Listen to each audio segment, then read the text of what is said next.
Early lumbar extension is one of the most overlooked and mismanaged movement faults in strength training.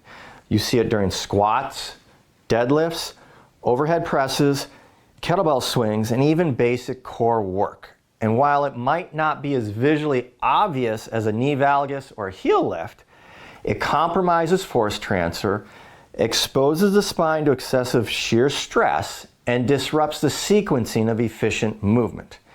And if left unaddressed, it not only increases injury risk, but also limits long-term performance progression.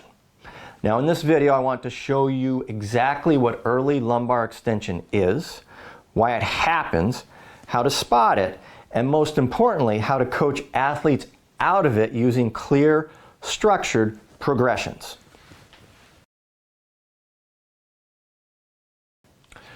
Early lumbar extension refers to an excessive arching of the lower back, usually paired with an anterior pelvic tilt during the early phase of a lift.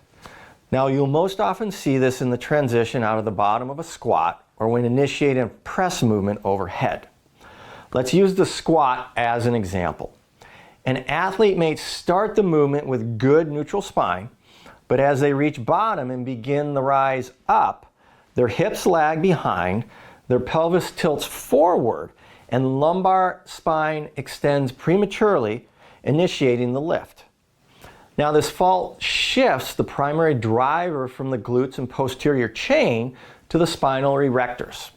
The athlete still completes the lift, but now they have changed the loading pattern, added excessive stress to the lower back, and compromised mechanical efficiency. Now that is why it's important to understand this is not just a postural issue, it is a timing and force sequencing issue. And when the spine becomes the prime mover instead of the hips, you no longer have a performance pattern, you have a compensation pattern. Now there are several contributing factors that lead to early lumbar extension, and it is rarely just one thing. The first is a lack of positional awareness. Many athletes, especially younger ones, do not know what true neutral spine and pelvic control feels like under load. They might think they are staying upright and stable, but in reality their pelvis is dumping forward and their spine is doing the heavy lifting. The second factor is anterior core and glute weakness. If the core cannot stabilize the pelvis, or the glutes cannot initiate hip extension under load, the lumbar spine will step in to compensate. This is the body doing what it needs to do to move the weight, but at a cost. Now the third issue is external cueing. Well-meaning coaches often use cues like arch your back, chest up, stay tall. These are commonly used and can be helpful, but if not understood in the context of spinal position, they reinforce extension bias. The athlete equates spinal extension with proper form, and they start defaulting to it even when it is unnecessary. That is how early lumbar extension becomes ingrained. Not from bad habits, but from misunderstood instruction. Now, spotting early lumbar extension takes attention to detail, especially when the athlete appears to be lifting well. Here are the three most reliable cues to watch for. First, look for anterior pelvic tilt during load transitions. In the squat, that often shows up just as the athlete begins the ascent. The hips stay back, the pelvis tilts forward, and the low back arches excessively. Secondly, watch for spinal sequencing. If the chest rises before the hips, or the lumbar spine visually extends before the hips drive through, you are seeing faulty movement timing. Number three, observe any change in rib positions during overhead lifts. If the athlete flares the ribs, extends the spine, or leans backward as the bar clears eye level, they're compensating with lumbar extension to achieve range. Now, filming from the side and using slow motion or freeze frames can make this fault easier to detect. Look especially at the transition points. That is where the breakdown almost always occurs. Now, if you're not assessing, you're guessing. Before you prescribe drills, you need to determine whether the athlete can control pelvic position and spinal alignment in the first place, and under what conditions that control breaks down. Now, here are 3 simple assessment tools I use to evaluate early lumbar extension risk and control. Number 1, wall dead bug with band tension. Have the athlete lie supine with knees at 90 degrees, pressing the lower back into the ground and arms extended overhead, holding a resistance band. As they lower one leg and pull on the band, observe whether their lumbar spine lifts off the floor. If it does, they lack positional control under tension.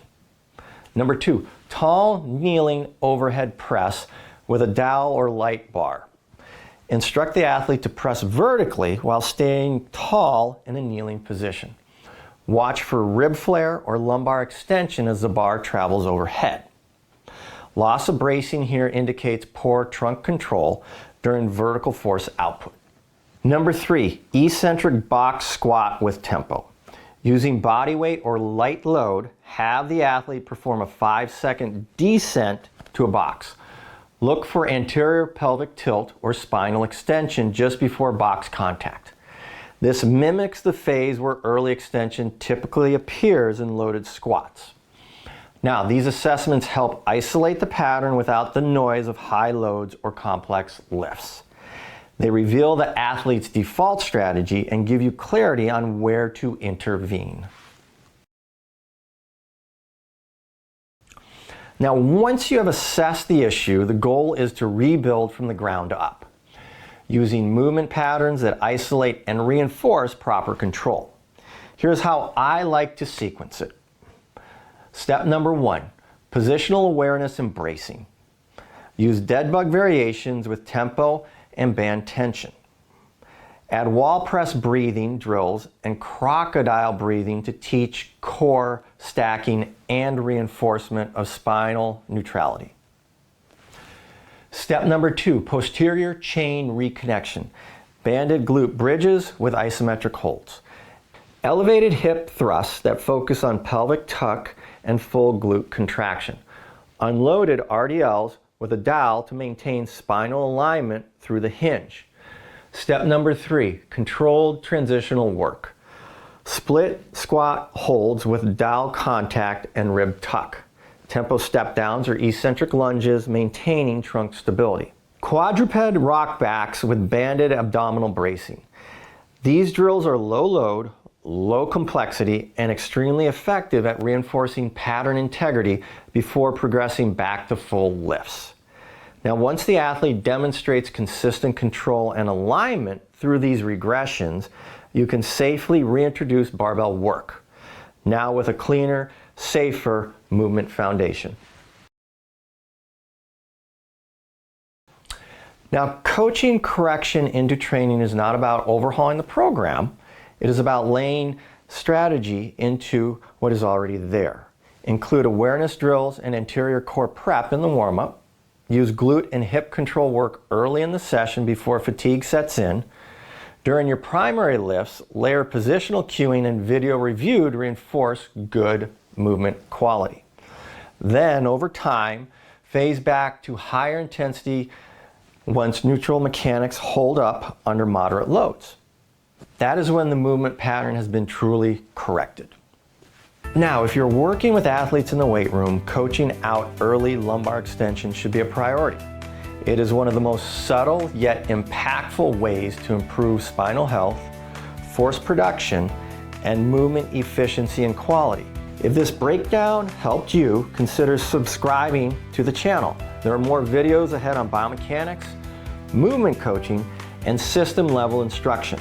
And if you want a full CEU-approved course on coaching movement the right way, visit my website, SeanCochran.com, and check out the Biomechanics of Fitness and Sport course. Thanks for watching, and keep coaching with a purpose.